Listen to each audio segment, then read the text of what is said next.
All right, what's going on, everybody? It's Billy, and I'm very happy to say welcome finally to what I would call the Tone Zone with Billy Trone.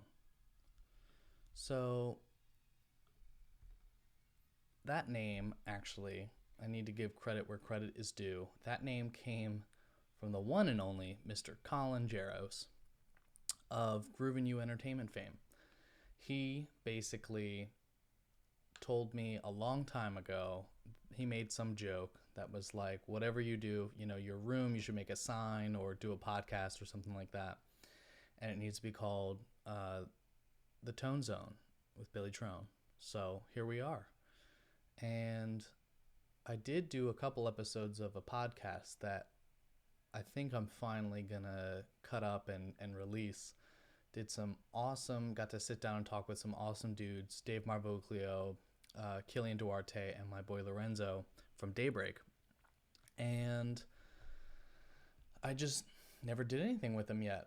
So I think finally you guys are going to get those. I might put them on here as an audio file with, just a picture of me and that person or something like that. Who knows? They might go on YouTube. I'll let you know. But I think this is going to be fun, something that I do a lot more of. You guys will have to let me know if this is something you're interested in, what you guys want to see me talk about, or if you guys don't care.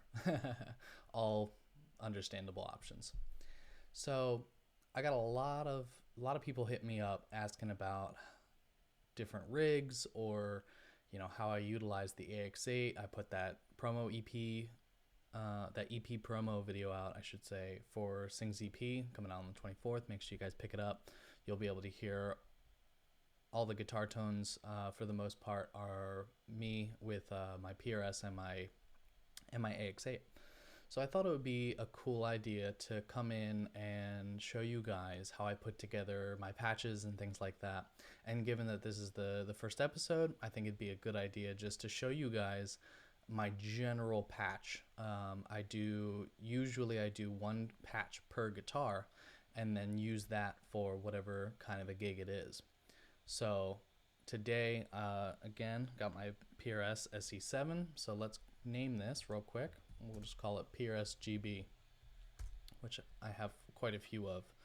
I never stop tweaking. I'm absolutely a tweakaholic and tone chasing forever, So first things first, I'm just gonna throw a shunt, which basically just gives signal from the input to the output, and that sounds like. Let's turn that up a little bit.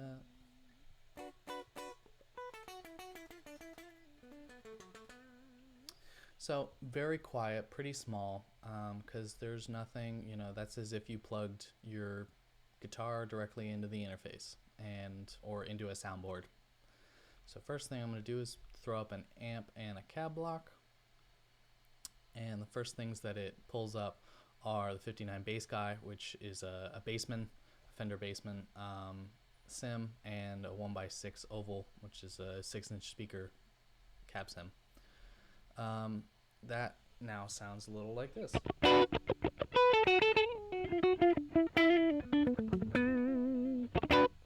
Right? So it's a little fuzzy, a little small. First thing I'm going to do is I know that, basically the way that this is going to go, we're going to utilize the scene functions, the amp XY, or just any block XY, scene controllers, control switches, anything like that. I want to make one patch and utilize scenes to not have to swap back and forth between patches and get that split-second audio cut in and out, that I know a lot of people have questions about, and we don't necessarily have a fix for it.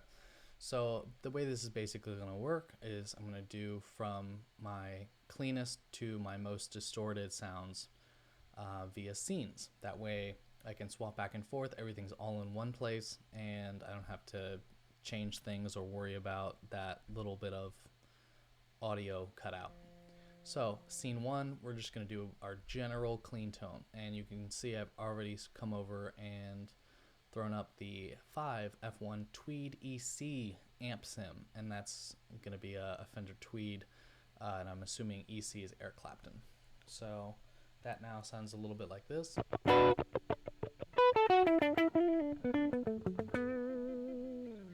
And my favorite part, let's throw a new cab up. Let's see, if I go to Y, it's the same thing. So first thing I'm going to do is make it a stereo ultra res effect type, which basically just means that we're now blending two cabs. And I know that if I'm using factory cabs, which I'm going to try and use factory everything for these so that you guys don't have to worry about, oh, he's got XY downloaded IRs or anything like that. So I really dig the 410 bass guy, and it'll actually, I'm going to turn the link off so that I can make the other one, the fuzz bomb. Where's that at? Here we go. 2x12. So I got a 410 and a 2x12 being mixed together, and now that sounds a little like this.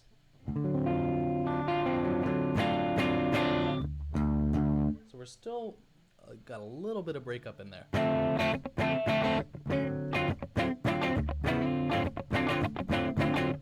Which is a cool sound, but let's hop back over.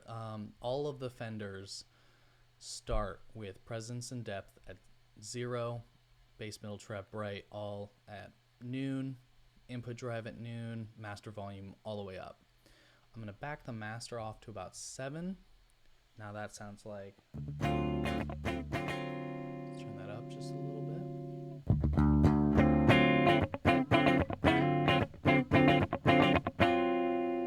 So that's already a little bit cooler. Let's pull the gain down just a smidge. I'm going to throw presence and depth both up to 5. That now sounds like.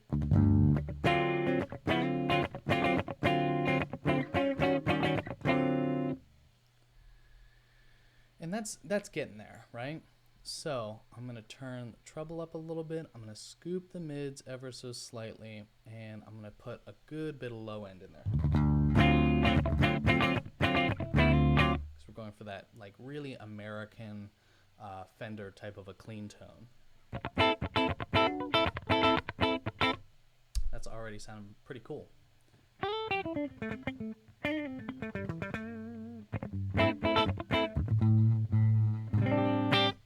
Right? All right. So that's really getting there now. So I'm going to throw some effects in there because it's very dry, and I'm not much of a jazz guy.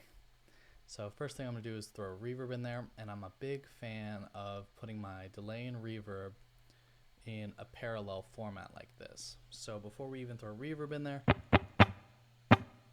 not getting a ton of reverb. I like, if anybody's ever seen me run sound, they know I'm pretty heavy-handed with my effects. I just like the depth that it gives. So one of my favorite clean tones, reverbs, is the large plate, and I'm going to immediately leave everything the same except put the mix at 50%, and it gives this really nice space to it.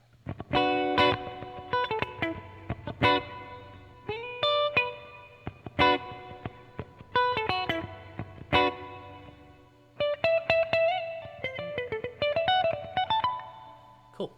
So I'm really digging how that sounded now. So last thing I'm going to do is throw a compressor on there, and studio comp, everything's standard. I'm going to throw this up to 10 dB just to push the front end of the amp a little bit.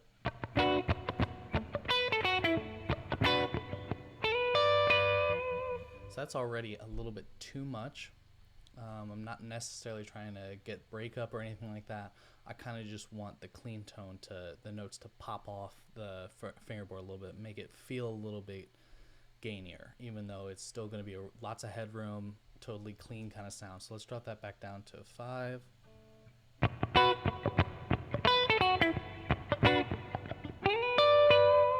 Right, so that's.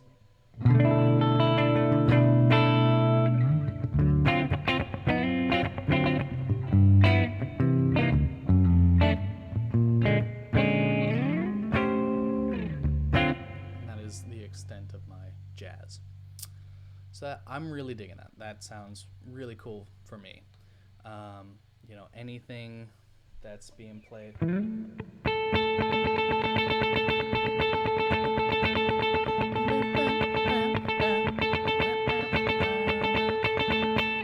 Every GB musician is screaming right now. They hate me so much. But anything like that, I think that's a great clean sound. We're going to save that there. Good. I'm going to throw a delay block in here just so that it's there. But unless I'm doing like a Rabia Masad type of a situation, I usually don't have delay on my cleans. So we're going to save that there. We'll go to scene number 2. Now you'll see everything changed except we switched to the Y block over here. We're going to bring that back.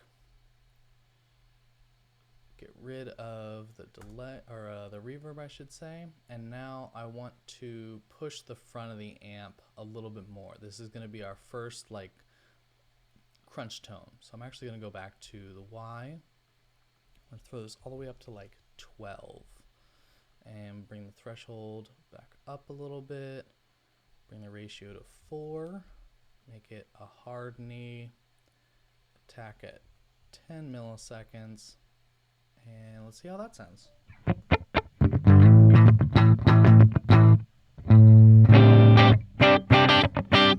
So that's already really big and bright.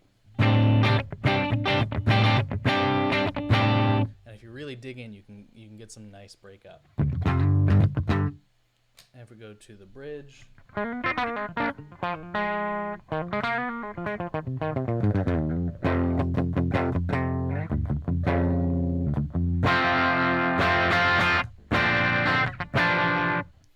so that's really not quite the sound I'm going for. That's a sound, you know, it's really cool. I think a lot of people could utilize that in a lot of different really cool ways. It's not necessarily something I'm going for. So we're going to bring it back to the X side so that we're back to.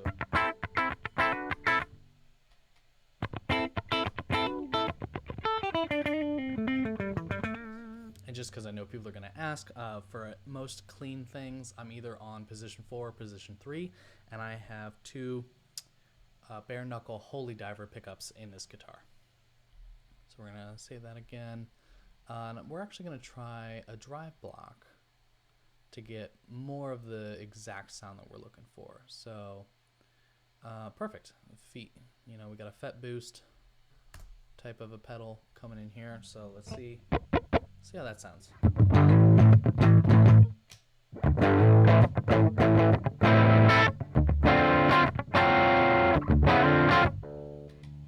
And go to position 4, we can get some nice like.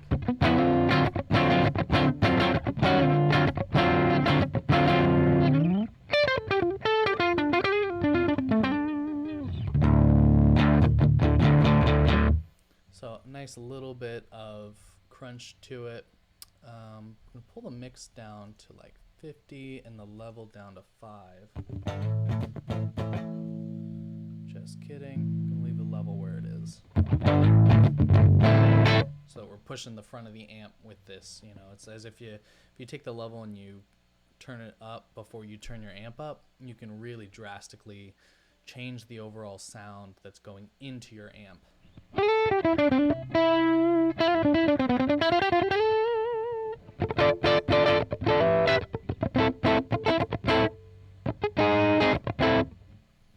Okay, so that's kind of cool. It's a little, this is position 2.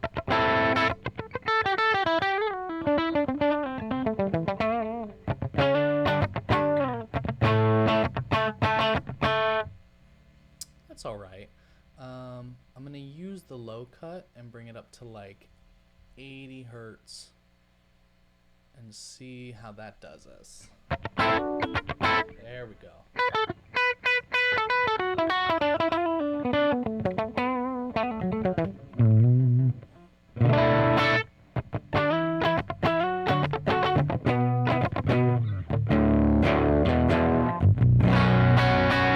So now we've got a little bit of breakup, a little bit of a crunch kind of a thing. If we really want to, we could get like.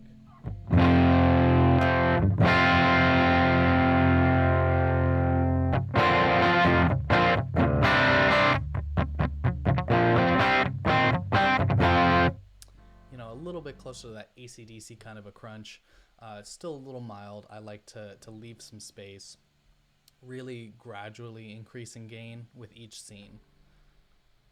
So I'm gonna leave that there because I kind of dig that for anything that I just want a little bit more grit to, but not necessarily be an aggressive gainy kind of tone. That being said, let's go to scene 3.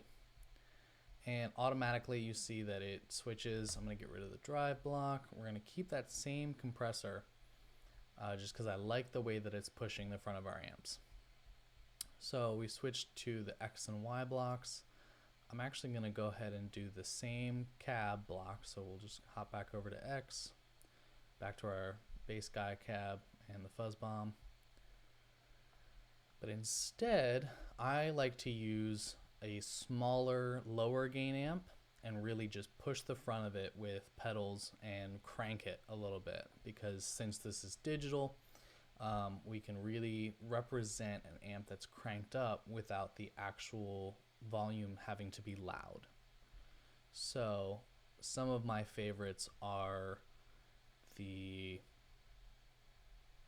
Citrus Terrier, which is an Orange Terror amp, and all of the Friedmans, any one of them. So let's try one of those. We'll start with 2018 because that's the first one. Again, everything stock, sounds a little like this.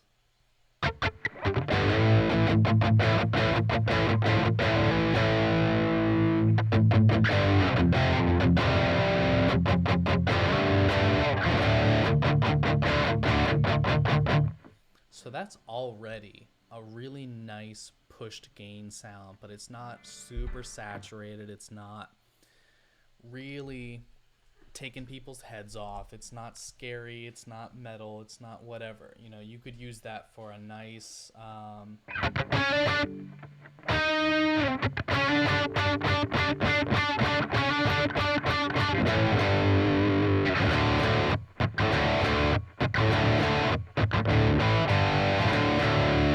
you know, something like Lit, any of that 2000s pop punk type stuff. This would be an appropriate sound for that. So just to show you, this is what that sounds like without the extra 5 dB from the compressor.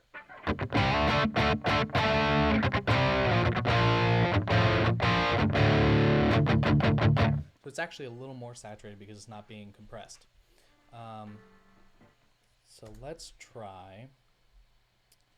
I'm going to hop back over to Y, get rid of the threshold completely. So at this point, you know, we're going to bring it down to like, yeah, -3 works, and we're pushing the front with 12 extra dB of signal. So that's already getting like to be a really, really good usable rock sound, right?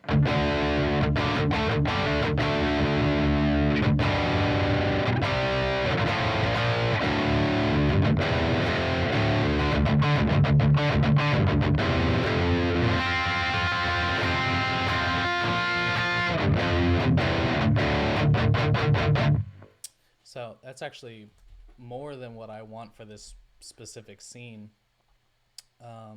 especially if we go back to 2 and hear that.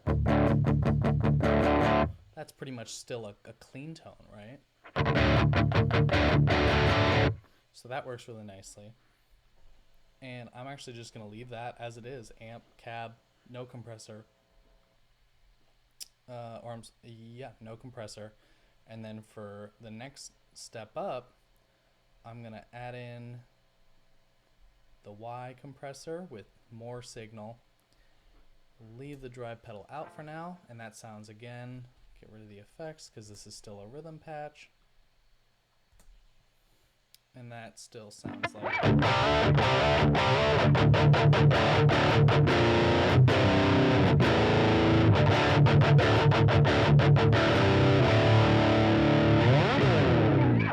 So that's already sounding pretty cool. And that is actually with a different cab. So let's hop back over to that. There we go. And that shows you your cab changes the overall sound so much. Like the character of your speakers is probably the biggest in my opinion, is the most important part. I would take a mediocre head through a smoking, 12-ply Baltic birch type of a cab, something from Diesel, a Mesa oversized cab, an orange closeback 212, anything like that. And I'll take what, a less than exquisite head and some pedals, and you can still get awesome sounds. That being said, if you put a VH4 or a rectifier or a Friedman into some tiny little 1x8 or 1x10 cab that's not made well, it's not a good quality speaker, you're kind of SOL. So I'm pretty cool with that. Let's save that. This is going pretty easy. And then hop back up. And this is going to be the first of our really, really extreme kind of high gain tones. So I'm going to keep the Friedman, hop back over to our other cabs. And now I'm going to throw a drive in front of it. So let's hop over to Y, leave our FET boost. And the Fractal Audio Boost is probably my favorite drive pedal in this. And I'm already going to throw it up to like 550. All of these settings affect the drive and where, what frequency spectrum is being overdriven. So let's throw the level up to like 8. Bring the mix down to 65. Leave the drive where it is and push the tone up to like 8. See how that sounds.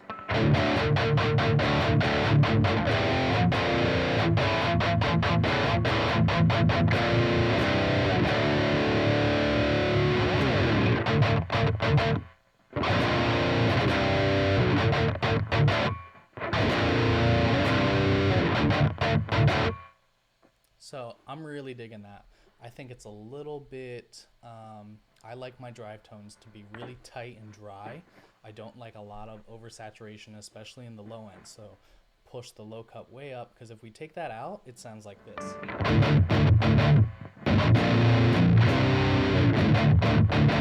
It gets to be a little bit muddy, a little bit flubby, and that's just not my bag, man. As a sound guy, I like to make my tones what I would want to be given straight out of the box. So I'm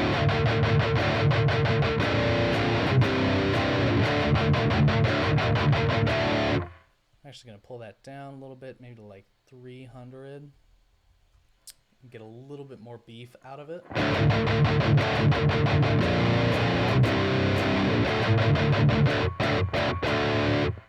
Cool. And I think that sounds pretty good. Lastly, I think we're gonna throw the compressor on as well, let the effects come in, and that'll be our lead tone. Again, for all this, I'm setting it up like if I was running a stereo guitar rig with 2 amps and 2 cabs and a pedal board. That's kind of how I approach it, because at the end of the day, you can very easily fall into the trope of throwing a modeler or a digital anything together and making it sound however you want, but realistically we're guitar players or bass players and we're emulating real gear. And if you don't treat it that way, I think that's how a lot of people get into the air quotes artificial or digital sound. So this is at least how I try and think about it, so that I'm creating as authentic a sound as possible with convenient digital means. So we got our effects and the compressor's on, and that sounds a little like this.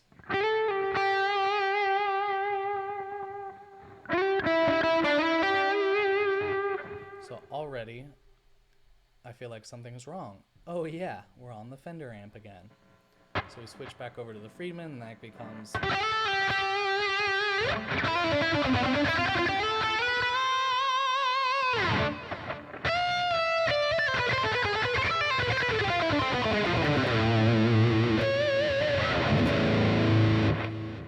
like my leads to be a little bit bigger. They can have some more low end to them than the rhythms, maybe. But the thing I try and look for the most is ease of play. I like not too much gain, but enough compression that if I'm doing any of the tapping stuff or whatever it might be, the tone is helping me to play that a little bit. For years and years, I recommended everybody work on these things initially with a clean tone, right? And because that's going to force you to, with any amount of gain, be able to play these crazy licks, right? And once a lot of people come back to really high gain, they need to back off and work it back up a little bit because of how much gain that they're using. And it kind of negates the purpose of the exercise. So between compression and drive, I like to find that balance, that middle ground of saturated and the notes easily popping off the fingerboard, like I like to say, without me having to absolutely smash every note, so something like we get rid of the compressor, and I play it exactly the same way, kind of softly. It sounds like you hear how some of the notes are losing their vigor. They're kind of fading out a little bit. They sound a little bit less gainy. And then if we get rid of the drive pedal, do that again. Now they're super thin and whatnot. But if I do that again and really just like smash every single note. Cool. I'm working really hard, but it's, the notes are there, right? Throw everything back up and...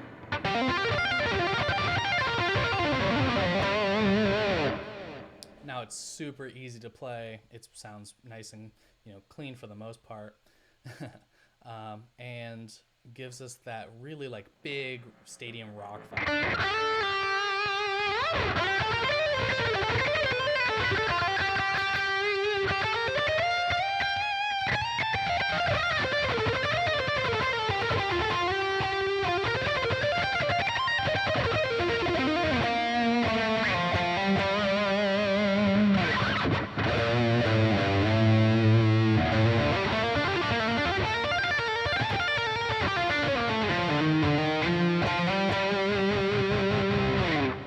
Cool.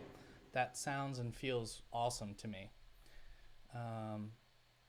And there you go. That's pretty much it as far as general tones. Now the last things that I like to do are all functional. So we still have two scenes that I can actually set up foot switches for different things. So first thing I'm going to do is set up each scene in accordance with whatever foot switch I want to use for that scene, right? So 1, 2, 3, 4, 5.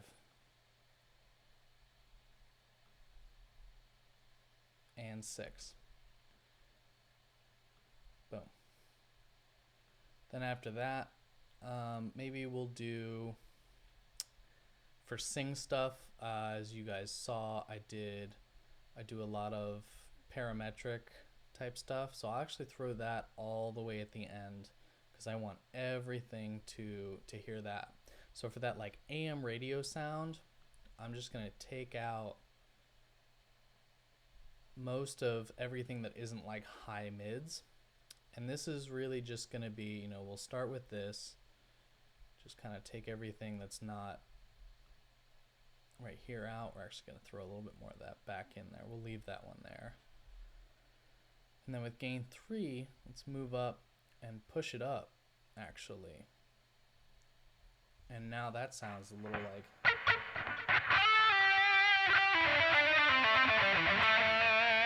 And then you can change the sound of it based on where you're boosting mid-range.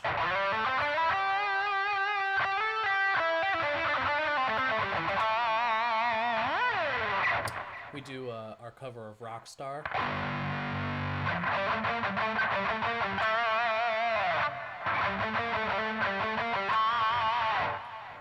I really like that whole AM radio thing. So we'll save that there. I'm actually going to turn it off real quick and save it, because if you, however you save scenes in the AX8, it'll remember what blocks are on and off. So I'm going to leave that there, and I'm actually going to make that a foot switch.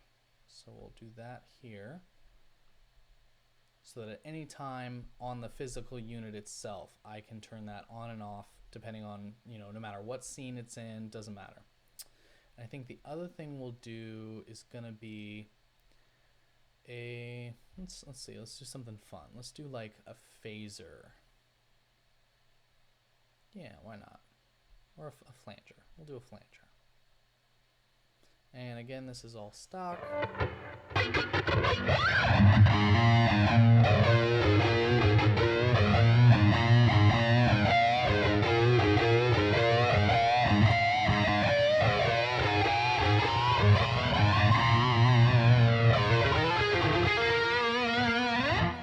So again, we can go ahead and set that up as a foot switch and turn that on and off at any time. So we'll leave that. Normally I won't do like a flanger or a phaser unless we're playing that song, which is Don't Wanna Be. I don't wanna be anything other than. And it starts out with that super cool B flat to C type riff. And it just, the phaser just sweeps over it. Or if you're playing some Van Halen or anything like that, flanger, phaser, however you want to get that sound, cue all the comments.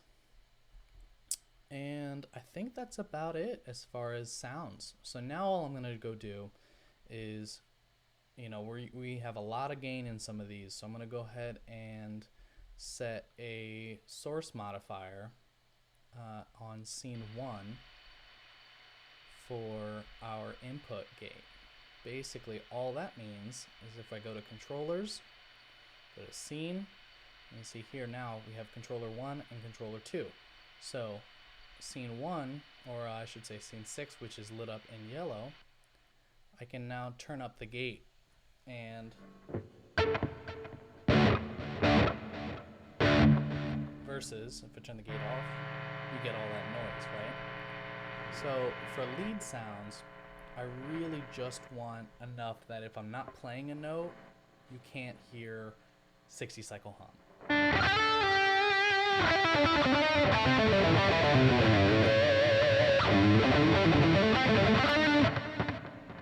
I don't want it to be choking the sound at all. I don't want it to be cutting anything off. I just want it to tame excess noise, right? So I'm actually going to do the same thing plus a little bit for my rhythm. Same thing for all of anything where I'm using the Friedman, anything that's a gainier sound, and then a little bit less, and actually none for the clean and crunch tones. So now if we go back to our really gainy sound, get rid of some of these effects.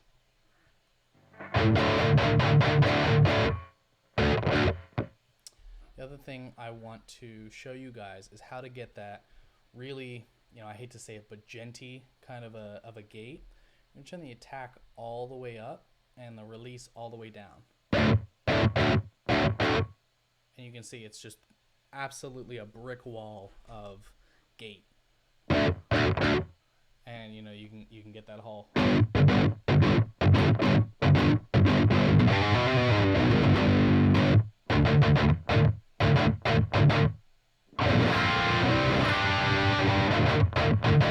But you can still hear every note. It's not cutting anything off. Love it. So I'm just going to go back through real quick and shut off some of these blocks that we added. And be careful, anytime you add a block, it'll most likely be thrown into every scene as on.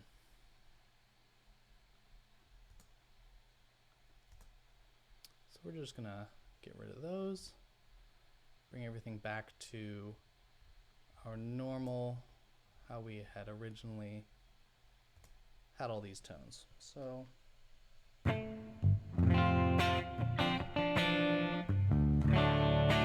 cool. Now the other one that I'm going to do is actually going to be for the input drive on our amp block. I'm going to set that to scene 2. That way, between scenes, I can actually change how much input drive is being used per amp, or per scene, I should say.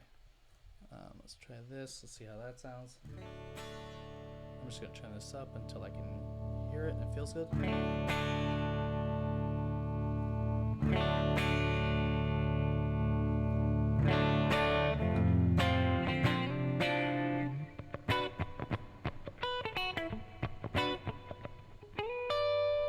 Cool. And then hop over to scene 2, and we're basically just going to go through real quick and do this for all of these. Probably going to set this a little bit higher.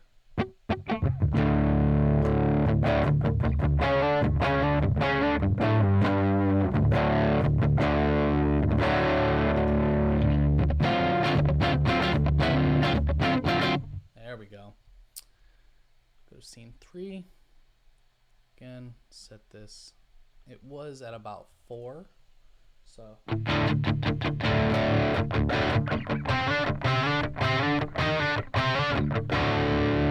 Cool. Add a little bit more. Go to like 50.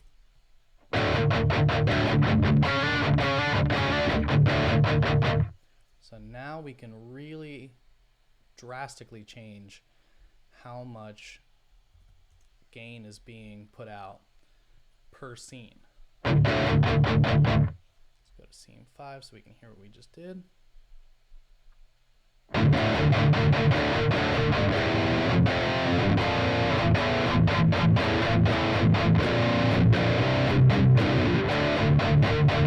Cool.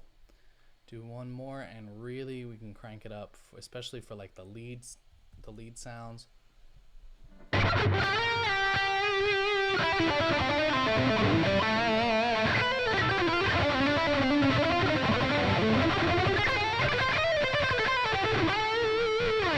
But now, you know, it's the lead sound. Let's just crank the gain up, right?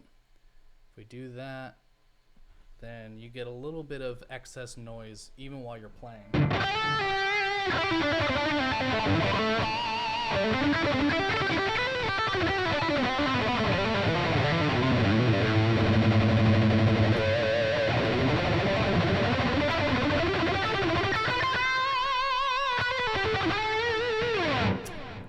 Actually, this Friedman model really isn't doing it that much, so I'm actually going to leave that all the way up, and let's just, you know, my test for lead sounds is always the tapping stuff, because if I can pull that off with ease without like having to think about it, then it's a good lead sound and it does what I need it to do.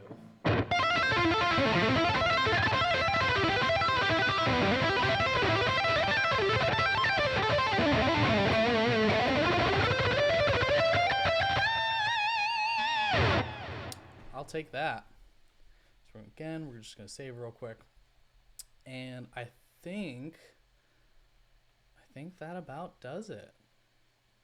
Yeah, so thanks for tuning in, guys. I hope this was informational, educational, gave you a little bit of insight about how I put together tones and things like that.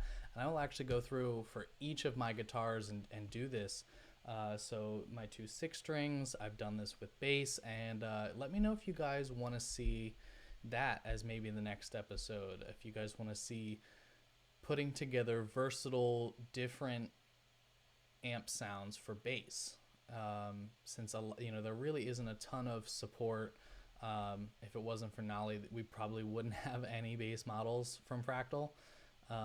But there's a lot of guys out there who utilize it and utilize it really well. Listen to earlier Archspire is a little bit, it's like either B3 or B7K from Darkglass or AX8, and definitely listen to Nea Obliviscaris. Pretty much all of their stuff is recorded with AX8, and their bass player has one of my favorite tones ever. So let me know if that's something you guys are interested in. And thanks. Happy quarantining. Stay safe. Stay healthy. Thanks, guys. Shoo-wee, 40 minutes.